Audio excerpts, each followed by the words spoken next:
Voces en la Periferia. El podcast de la serie que no se detiene.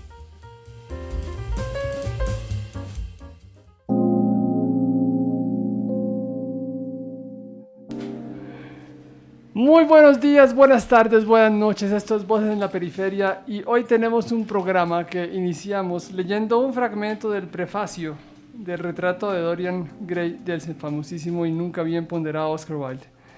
Desde el punto de vista formal, el modelo de todas las artes es el del músico. Desde el punto de vista sentimental, la profesión de actor.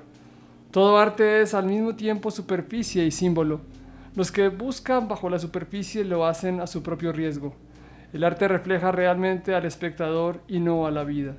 Las opiniones contrapuestas sobre una obra de arte indican que la obra es nueva, compleja y vital. Cuando los críticos no se ponen de acuerdo, el artista lo está consigo mismo. Podemos perdonar a un hombre de haber hecho una cosa útil mientras que no la admire. La única disculpa de haber hecho una cosa inútil es admirarla intensamente. Todo arte es completamente inútil. Oscar Wilde, prefacio del retrato de Dorian Gray. Un texto acá que ha llegado a la vida con mucho amor, de Bruguera, que además también tiene los cuentos complejos y completos del gran Oscar Wilde. Hoy un tema increíble. Vamos a arrancar con esta literatura que hemos hablado, pero metamos la pastillita de literatura para hacer comentarios. Voces de la literatura, un homenaje a los maestros de la palabra. Nuestros invitados de siempre, nuestros compañeros de mesa. Está el gran Nicolás Contreras Forero y está el gran Miguel Romero, el doctor Miguelito Romero. Bueno, Miguel, doctor en filosofía de la Universidad de Barcelona y además uno de los estudiantes colombianos que ha pisado la Universidad de Oxford. Oscar Wilde. ¿Quién es Oscar Wilde para Miguel Romero? No, Oscar Wilde es el maestro, el gran dandy de finales del siglo XIX, y no solamente el gran maestro de una generación desde 1890 hasta 1900, que va a terminar el olvidado, pero es un maestro que siempre va a permanecer en todas las mentes, y es una dicha, no solamente que en estas ediciones esta traducción de Francisco Sellés, sino que actualmente la editorial Panamericana y otras editoriales colombianas están editando los ensayos completos de Oscar Wilde que no se conocían, de hecho en el español, los ensayos de él, sino pues principalmente su obra literaria. Y qué maestro de la palabra. Y ahora que usted leía esa frase, me venía a la mente eso, que el artista debe aspirar al arte de la música.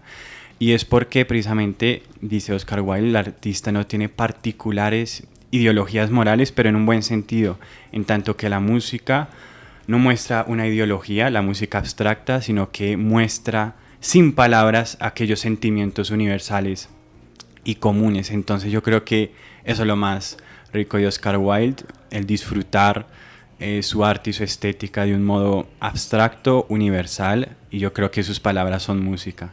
Espectacular, Nico. Oscar Wilde para ti, que lo has leído también y que lo has sentido y que lo has gozado. Espectacular. Es que yo creo que es bien importante para las personas que estén por ahí escuchando y recordando que estamos también en vivo, desde la página web de la Escuela de Comunicaciones y también desde la Escuela de Filosofía, que este tipo de lecturas prometen algo y lo cumplen, y es abrirles la mente. Oscar Wilde tiene claramente esa definición. Él está buscando que el lector se abra a los otros, primero, que a través de su escritura tenga una empatía única con aquel que está leyendo, pero a su vez también es algo rebelde, que es lo que menciona en ese prefacio. Quiero que estés abierto, pero quiero que también sepas que lo que te voy a contar en esta historia se me ocurrió así y así lo voy a contar. Y si te gusta bien y si no, tú verás. Entonces es muy bonito. Me parece que esa cierta rebeldía que implica una persona que tiene tanto conocimiento, que tiene tanto para dar desde una visión creativa, pero a su vez también literaria y académica, es en cierta manera lo que se espera de los genios. y eso es lo que se podría esperar de la literatura de Oscar Wilde. Un genio que nos lleva a hablar un ratico de cultura, y vamos a hablar de cultura universitaria. Voces de la cultura, las raíces profundas de lo que nos hace más humanos. Cultura, vamos al año 1150 y vamos a cerrar toda esta historia del año 1250, siglo XII, siglo XIII. Esos 100 años para muchos fueron uno de los centurios más importantes de Occidente, no solamente porque surgen géneros literarios espectaculares como novelas de caballería, como todo el tema de la poesía trovadoresca, y también se da el Ordo Profetarum en todo su esplendor, que es una manifestación teatral eclesiástica que pues va a confrontar y a convocar a todos los pobladores de los diferentes lugares donde se hacían las celebraciones eucarísticas. Y también surgen los estilos arquitectónicos, el gótico, el románico, los pueblos construyendo con las uñas las catedrales que los van a albergar y a cobijar. Pero llegamos al mundo de la universidad. Ya arranca Bolonia, y está también Padua, y está Montpellier, y está París, y está Leiden, y está Cambridge, y está Salamanca, y está Oxford. Oxford. Y en Oxford está, pues, don Miguel Romero. Hablemos de ese Oxford que le da paso a un modelo universitario que es el modelo universitario británico, que hay 3 modelos universitarios para Occidente fundamentales, que son Inglaterra, Francia y Alemania. Inglaterra tiene el modelo del tutor, que vamos a hablar ahorita, y el objetivo es formar caballeros, the gentleman. O sea, absolutamente. El modelo francés que lo perfecciona Napoleón. Es curioso, pasó un montón de tiempo y es la teoría. El francés debe saber muchísimo de un tema, muchísimo de un tema específico para poder hablar del mismo. Y toda la estructura mental del francés que está muy atada a los ensayos de Montaigne. O sea, Montaigne le enseña a la gente cómo a escribir ensayos bien y Descartes a pensar en francés, ¿no? Que es la clave de ellos. Y está el modelo universitario alemán que surge hacia 1802, increíble, con la fundación de la Universidad de Berlín, que es reciente, no es de las más antiguas, sino mucho más reciente, y todo el seminario alemán, la investigación alemana. Pero hablemos un poquito de ese modelo inglés y hablemos un poquito de esa Universidad de Oxford que tanto conoce Miguel Romero. ¿Cómo es un tutor inglés? Un maestro y un padre. Bueno, yo sí quisiera en el aspecto del sistema tutorial de Oxford recuperar precisamente esa figura de una compañía muy concreta, individualizada, particular, personal incluso, que se tiene entre el profesor y los estudiantes, porque tenemos usualmente este sistema que es muy común en nuestras universidades, que es que el profesor da una clase y los estudiantes escuchan. Y bueno, y que por más bueno que sea el profesor o por más buenos que también sean los estudiantes, sin embargo, esta forma de simplemente copiar lo que dice el profesor o el profesor repetir como un audiobook un libro o varios libros, pues en realidad, están las estadísticas, se aprende un 30%. Entonces, este sistema Oxford, que lo voy a explicar, que es el tutorial system, llaman así, viene también de antiguo, o sea, de casi que desde el siglo XI, este sistema donde en las universidades mismas había una relación de maestro y discípulo. Entonces, en Oxford sigue lo mismo. Los estudiantes no tienen obligación de asistir a las lectures o a las lecciones grandes, que son de 100 o muchos estudiantes con un profesor hablando. Estas no son obligatorias, sino, y lo importante es que el estudiante asista a 2 o 3 tutorías personalizadas con un profesor. Previa a las tutorías, los estudiantes tienen que leer un montón de capítulos, artículos o algún libro. Tiene que elaborar un ensayo y entregarlo 24 horas antes de la tutoría. Y cuando ya se sienta con el maestro, pues el maestro ya ha leído su texto, es un experto en el área, y entonces comentan con el profesor y el ensayo. Entonces es un sistema muy valioso, porque lo que se podría ver uno ahí sentado, calentando sillas, simplemente escuchando, pues eso se hace en 3 horas leyendo algo y ya luego elaborando un ensayo y discutiendo con el profesor. Y quisiera recuperar también una figura que creo que expresa muy bien esto, y es Santo Tomás y con su Suma Teológica, porque su Suma Teológica expresa un diálogo precisamente con los maestros que le preceden, y como dice Tomás en una carta a un novicio, le dice tú mira lo que dice, no quién lo dice, así sea judío, gentil, árabe o quien sea, tú mira lo que dice y según esto dialogamos y tal, ¿no? Y la respuesta de Santo Tomás está enfocado casi que en este sistema, que es un diálogo, y él da su punto de vista, y la Suma Teológica es la continuación de un diálogo. Bueno, que eso. Que es increíble. En literatura hay una autora inglesa que efectivamente vivió entre la última mitad del siglo XIX y la primera del siglo XX, y que muere como Safo, se suicida, Virginia Woolf. Curiosamente no pasa por ninguna universidad, sí hace parte del Oxbridge, o sea, del club de Oxford y de Cambridge, como gran invitada, en primer lugar de su esposo, que fue su editor, pero Virginia Woolf no pasó estrictamente por una universidad como tal, pero en su casa tuvo el apoyo del señor Stephen, que era el papá de ella y era un tutor. Entonces, miren lo que es la vida. Las hermanas Woolf o las hermanas Stephen tienen la posibilidad de ver ni más ni menos que el apoyo de su papá, porque el papá les dice: usted qué libro va a leer, y el libro que va a leer, usted me hace un favor, lee el libro y me hace un escrito. Así es. El papá ponía a las hijas a hacer ensayos. Entonces, claro, el entrenamiento que tienen las Stephen y específicamente Virginia va a ser espectacular. Pero espectacular. Que de cierta manera recoge también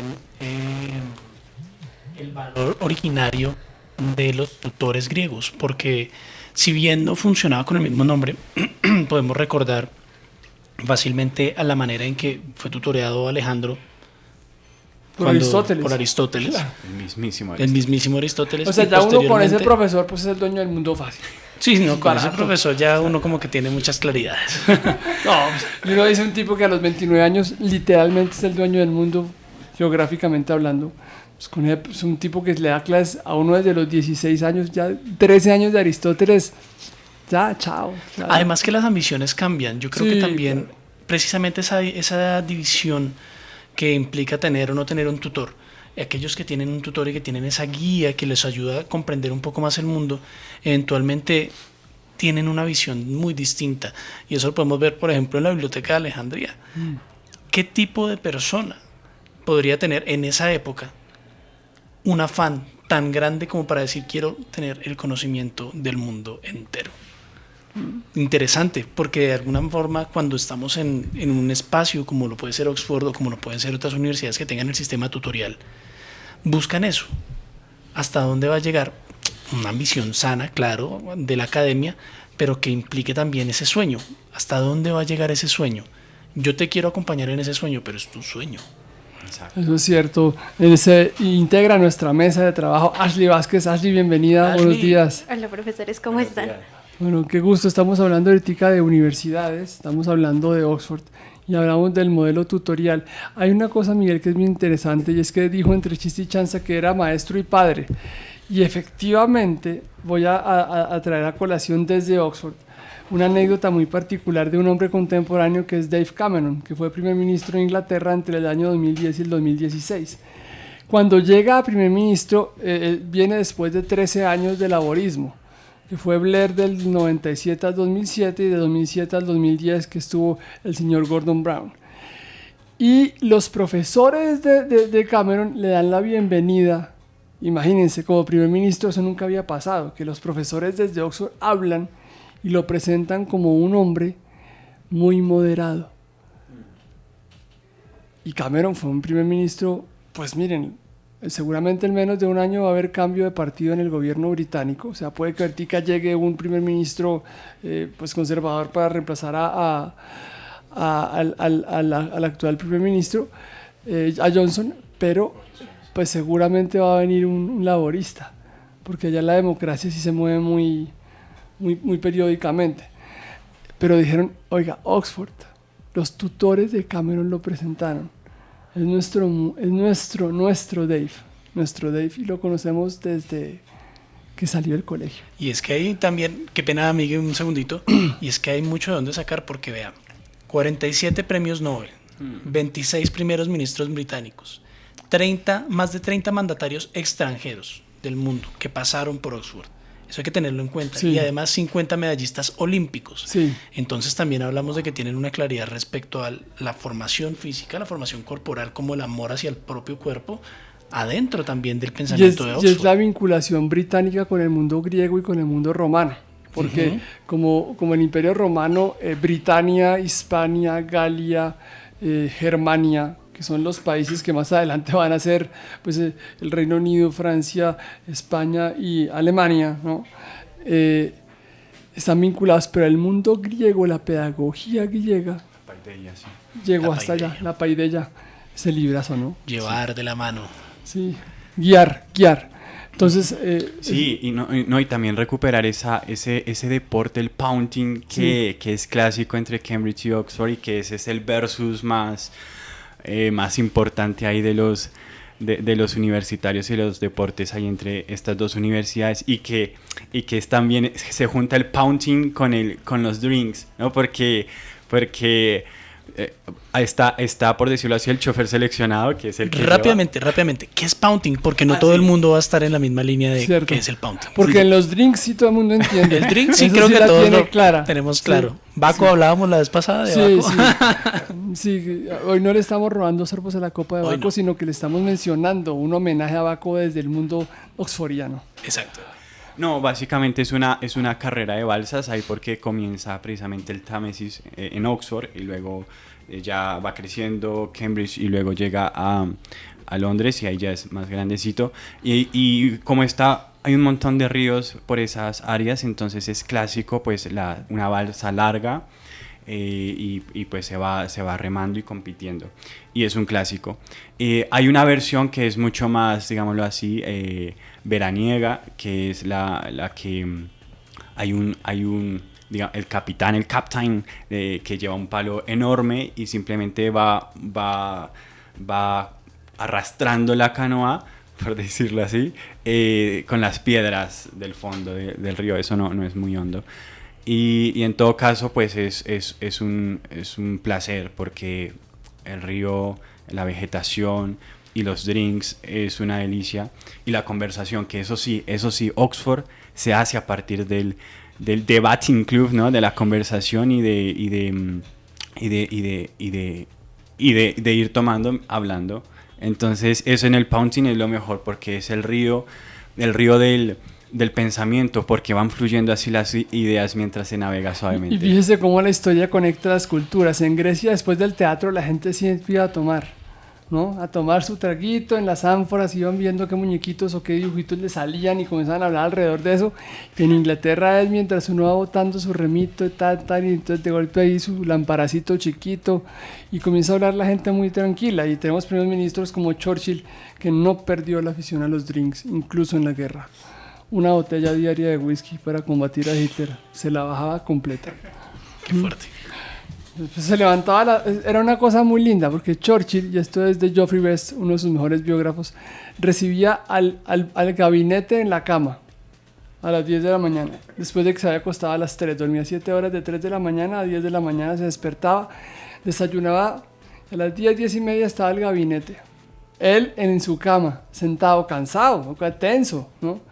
Les preguntaba a todos, ya había un gabinete de guerra y un gabinete general. El gabinete de guerra iba a las 10, el general se reunía por la tarde, pero cada semana o cada 3 días, dependiendo de la coyuntura del momento en la guerra. Y les comenzaba a preguntar cosas. Primer lamparazo del día después del desayuno, tenga llave. O sea, se acababa su desayuno con su copa de té y el whisky de una. ¡Pra! Genio y figura, ¿no? Se la botaba una botella de whisky hasta las 3 de la mañana, parejito largo del día. Madre todos los días. Qué loco. Allá de decían, guerra, ¿no? En la guerra. Sí, claro. Decía un profesor inglés cuando estaba en virtualidad, decía, ahora sí me puedo llevar mis drinks, pero pues para que la gente no se cuenta que estoy tomando a las 7 de la mañana, pues lo soplo y piensan que es el tinto y eché para adentro. Vamos. Qué locura es. Ser o no ser, esa es la cuestión, diría Hamlet, ¿no? Para ponernos en contexto británico. Y siempre son. Lamparazo siempre es en Inglaterra. O sea, no hay duda. Miguel, una pregunta. Cuando uno entra a Oxford, ¿cierto? Antes tiene una serie de ideas, preconceptos de lo que es la universidad, de cómo funciona, pues hombre, es que es una de las universidades más antiguas del mundo, la más antigua en habla inglesa. Y uno tiene también como un miedo, como estudiante. Yo creo que pues cualquier persona que le digan, oye, tienes una oportunidad de ir a Oxford, inmediatamente adentro empieza como, sí, el fuego de vamos a lograrlo, pero también como de, uy, ¿qué va a pasar allá? ¿Con quiénes me voy a encontrar? Aquellos que están allá son todos genios. Todos los que están allá, todos los que con los que uno comparte, son personas completamente impresionantes en su forma de pensar y uno va a tener que igualarlos, o la metodología va a hacer que sea muy difícil llevarlo a cabo. ¿Cómo es esa experiencia?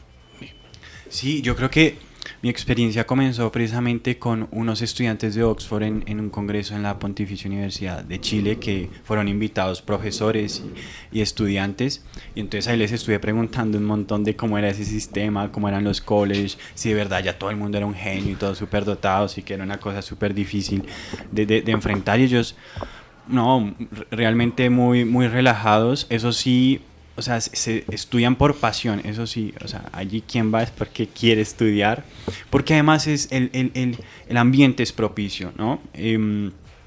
Yo les decía a uno, no, ustedes están muy mimados aquí, porque ellos mismos duermen en el college les tienden las camas, les van allí al desayunito que se los tienen allí preparadito, sus oncecitas, su almuerzo, en los salones así tipo Hogwarts, y todo así. Vea aquí la bibliotequita, todo está ahí bonito. La ciudad misma es universitaria, ¿no? Ahí tiene sus librerías, su Bodleian, la biblioteca bodleiana, que es fenomenal. Y entonces, claro, en ese sentido es un ambiente propicio para el estudio, pero eso sí que la exigencia es tremenda. Yo esos 2 primeros días en Oxford con los profesores y los demás estudiantes, yo dije, yo no voy a poder. Primero porque piensan que todo el mundo su primera lengua es el inglés. No, yo hablo español y tal vez por allá he aprendido algunas cositas de inglés, pero eso van re rápido. Entonces eso también fue un poco difícil. Pero luego yo creo que es eso, yo creo que la pasión del estudio no es difícil y luego hablaremos de eso, pero Oxford tampoco es digámoslo así, la meta académica o estudiantil, en el sentido de que Oxford lo es todo, porque la primera universidad en humanidades no, sino que donde haya un estudiante con pasión y eche codo a sus libros y escriba y piense por sí mismo, está por decirlo así, yo sé que la imagen no sirve, pero está por encima también de 50% de estudiantes de Oxford que también van porque tienen el dinero y el renombre, y entonces no. En ese sentido, en cuanto a la exigencia, sí que es muy, muy, muy, muy rigurosa, pero al mismo tiempo pues es un ambiente muy cómodo para él. Exigencia que nos lleva en ese momento a una pequeña pausa institucional. En la Sergio creemos que el mundo necesita menos indiferencia y más personas dispuestas a ayudar. Menos quejas y más propuestas. Menos luchadores virtuales y más emprendedores. El mundo necesita que se compartan más ideas que memes y que en lugar de dar me gusta, haya más gente haciendo lo que le gusta. Tu reto es el mundo. Cuenta con la Sergio. Universidad Sergio Arboleda, Colombia y España, donde tú sí cuentas. El programa de Filosofía y Humanidades de la Universidad Sergio Arboleda tiene como objetivo proporcionar los conocimientos básicos de estas disciplinas mediante un análisis reflexivo y crítico de la filosofía clásica, medieval, moderna y contemporánea. Visítenos en www.usergioarboleda.edu.co o comuníquese al PBX 325-7500. Universidad Sergio Arboleda, donde tú sí cuentas. Voces de la filosofía, marcando el rumbo de las ideas. Voces de la filosofía, Universidad de Oxford, estrellas que han pasado por Oxford, pensadores, filósofos, escritores. Arrancamos por Dorian Gray, hoy era de aposta, ¿no? Obviamente era de aposta mencionar al gran Dorian Gray. Entonces, Miguel, ¿qué selección y cuál fue la experiencia de seguir los pasos de los genios allá? Porque es interesante el periplo que pudiste llevar a cabo. Cuéntanos. Sí, a quien estaba persiguiendo en primer lugar era a Tolkien, que si tal vez aparece ahí en una foto, está sentado en una mesa redonda y está precisamente en el Merton College. Y yo no sabía, cuando entré al Merton College, que era precisamente cuando nos íbamos a quedar ahí, en ese college, cuando nos dicen, aquí estudió, enseñó Tolkien. Y no solamente eso, sino que en la mesa redonda de Tolkien, ahí fue donde él esbozó El Señor de los Anillos. Entonces, sentarse ahí en esa mesa fue realmente significativo, porque a Tolkien le debo, no sé, cuando le debo la fantasía, ¿no? Le debo la fantasía y un poco iniciarme en este mundo de la literatura fantástica. Luego al otro, que era el teólogo que estamos estudiando en ese curso, fue John Henry Newman, este cardenal converso del anglicanismo. Y John Henry Newman pues predicó, no solamente estuvo ahí en el Merton College, sino en el Christ Church. Y entonces, bueno, también seguir sus pasos. Fuimos también a la iglesia católica de Newman y ver que ahí estaba como en este templo predicó Newman. John Hopkins, que es el poeta genial, comparable con William Blake y Robert Browning. Y entonces eso fue como tremendo. Y luego también ver el PUF, Eagle and... ya se me olvidó el otro nombre, Eagle and Lion, algo así, que es el PUF donde se reunía C.S. Lewis, que fue el escritor de Narnia, donde se reunía también Tolkien junto con él, y otros literatos y escritores que pues siempre entraban en diálogo con él. Y luego, por último, a otros dos escritores que también les debo mucho. No son muy conocidos, pero de hecho para mi novela los utilicé. Walter Pater, que fue el gran maestro esteta incluso de Wilde y de Chesterton. Wilde tiene un aforismo que dice: el maestro de nuestra generación era precisamente Walter Pater, con su libro El Renacimiento, que les mostró de nuevo cuál era ese arte sensible, qué era lo que tenían en el corazón Miguel Ángel, por ejemplo, o Da Vinci, ¿no? Y entonces dice, este es el maestro de nuestra generación. Y luego también por Mario el Epicúreo, que fue un libro que lo leí precisamente en Barcelona, y yo dije, qué joya este libro, porque es un anacronismo, de hecho, porque son reflexiones de Walter Pater, mientras que él está en Oxford a finales del 19, hablando sobre los estoicos, sobre Mario, que primero es estoico, luego cínico, luego se encuentra con los cristianos y tienen debates, él haciendo reflexión sobre eso, pero con conceptos contemporáneos a él.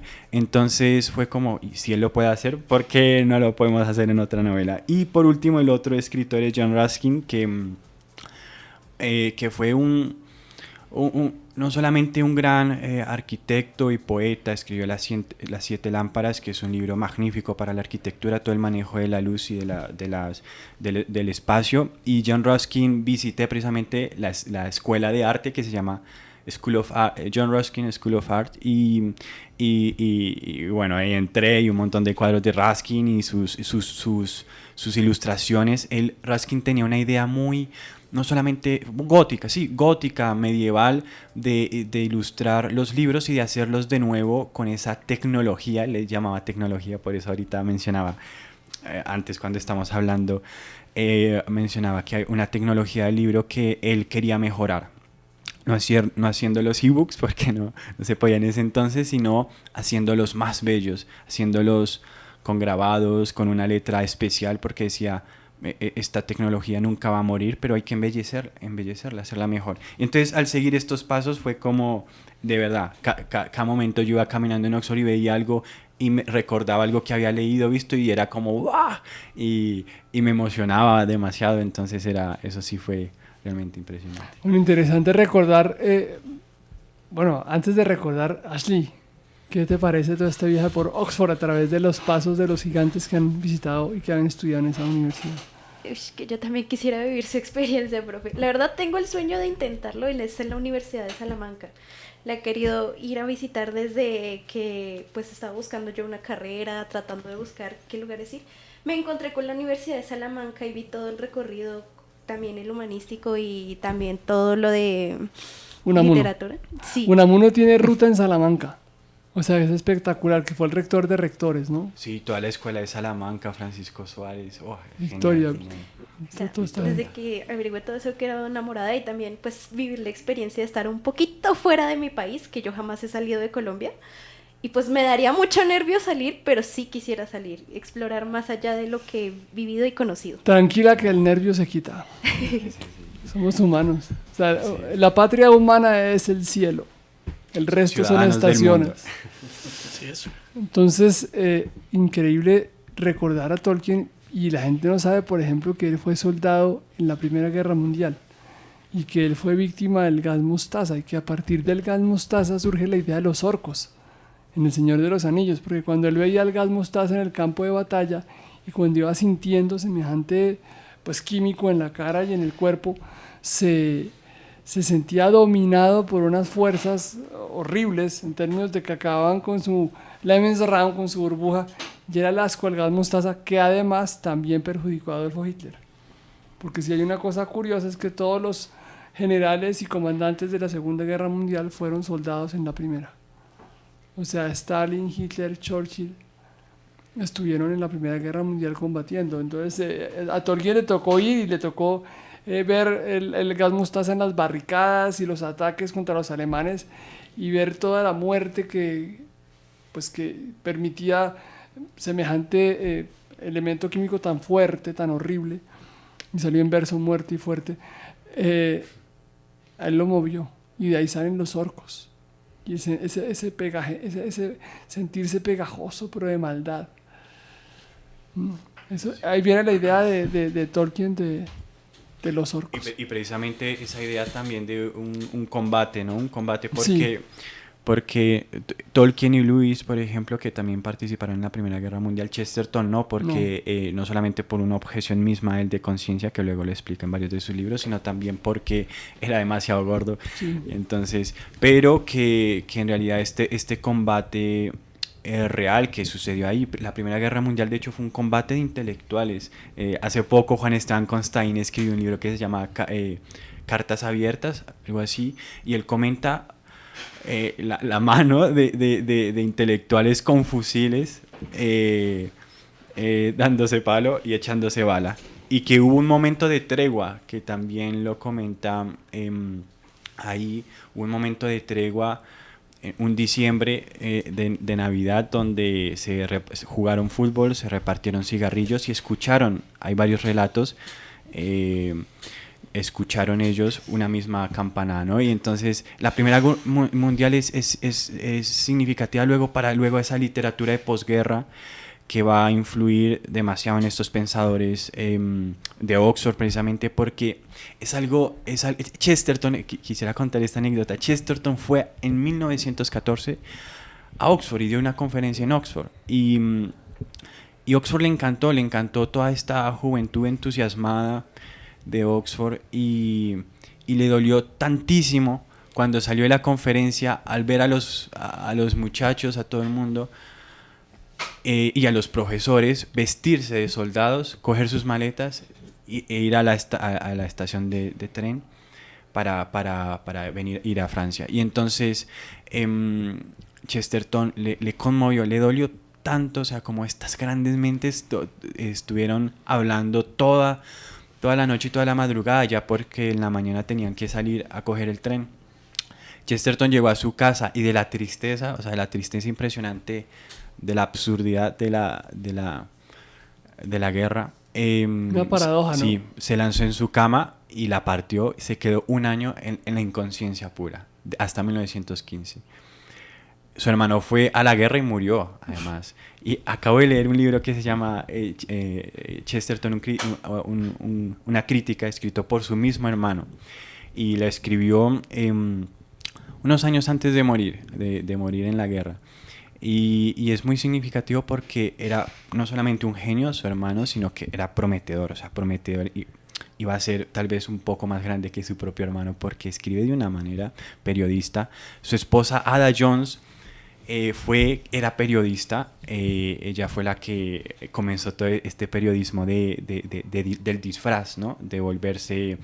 ella se volvió pobre, incluso se volvió prostituta para hacer todo este periodismo en carne propia. Y entonces su esposa, Ada Jones, en 1918 fue o 1921, no, creo que fue en el 18 que fue a Francia a ver a su esposo, que tenía una fiebres, que estaba mal. Pero una observación, asume el rol pero no lo practica. Porque es lo que muchas veces pasa con los periodistas para vivir las realidades que van a cubrir, ¿no? Asumen roles pero no lo practican, ¿no? O sea, también, pobre señora, alma bendita, hombre. Que Ada Jones era tremenda. Ella escribió un libro que se llama Los Chestertons y madre mía, es grande ella. Una periodista increíble ese libro. Pero bueno, ella fue a ver a su esposo, a Cecil, que se llama así, Cecil Chesterton. Y Cecil le dijo: he defendido a Occidente, le dijo, pero también esta guerra ha sido lo más imbécil y estúpido que ha pasado. Pero bueno, luego, por ejemplo, tenemos al gran Salinger, que también es un amor mío literario, y es eso, o sea, toda esa posguerra lleva tantos traumas, tanto dolor, que o esto se drena en letras o en el silencio. Claro.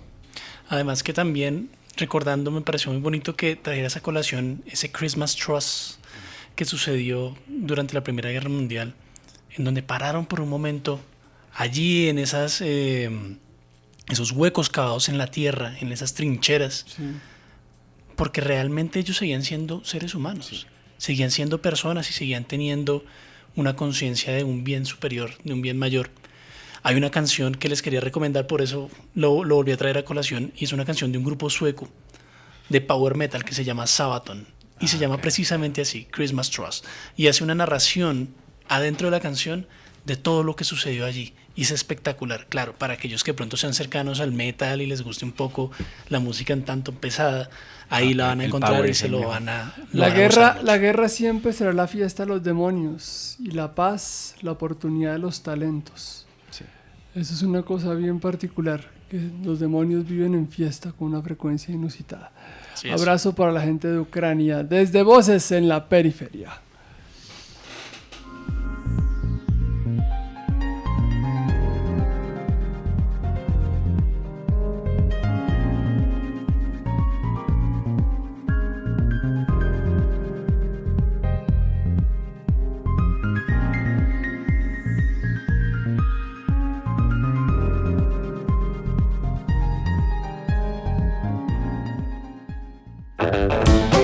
Voces de la música, canciones que abrazan la memoria.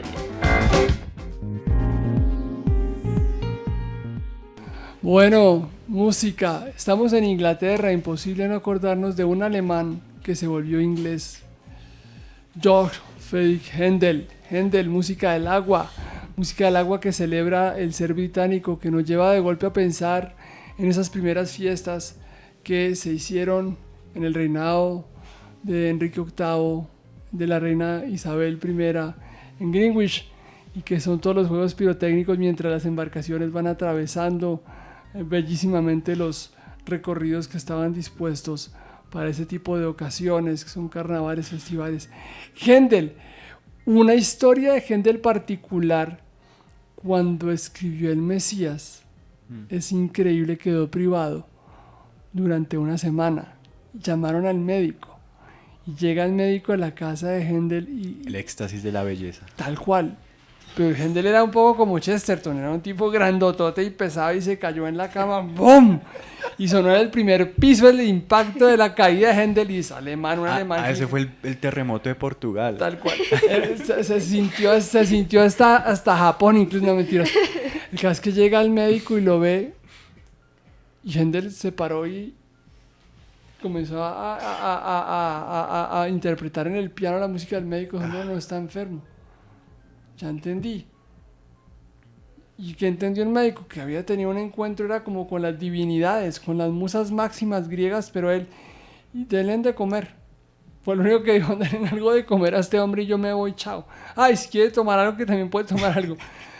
Pero eso está Y un poquito de sol. Sí, en momentos inmortales de la historia, eso lo escribió Stefan Zweig.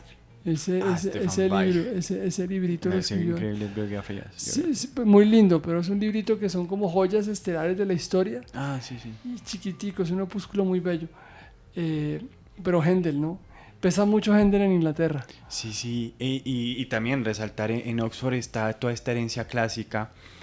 No solamente en el humanismo se estudia mucho a los griegos y a los romanos, sino también hay conciertos constantes de música barroca, porque casi todas las iglesias de allí tienen un órgano y está totalmente adecuado el ambiente para la música barroca, especialmente de cámara. Händel, Bach, Vivaldi. De hecho estuve en un concierto de Bach allí y fue como algo sublime. Sí, hay una herencia, y además también porque es también como motivo, la música da motivo para el diálogo, ¿no?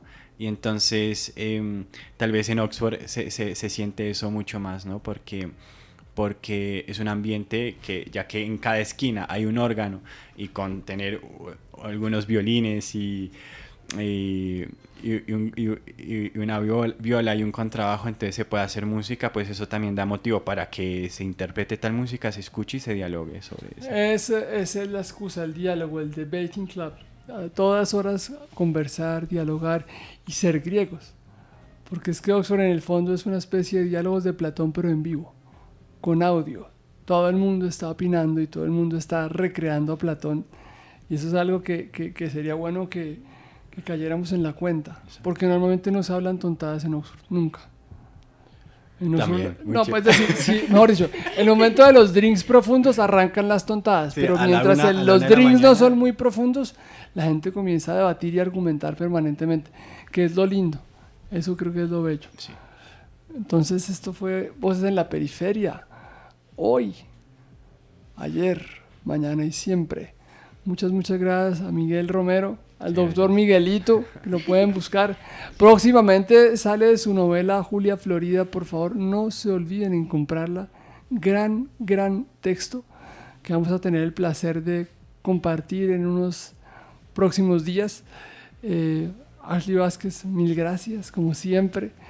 Siempre nos aporta la frescura, la ilusión, la esperanza, y ojalá que ese miedo al salir del país desaparezca, porque hoy ya no hay prácticamente nada distinto que la posibilidad de dejar que se despliegue el alma y el cuerpo a través del mundo.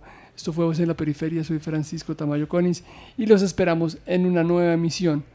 Un abrazo para todos.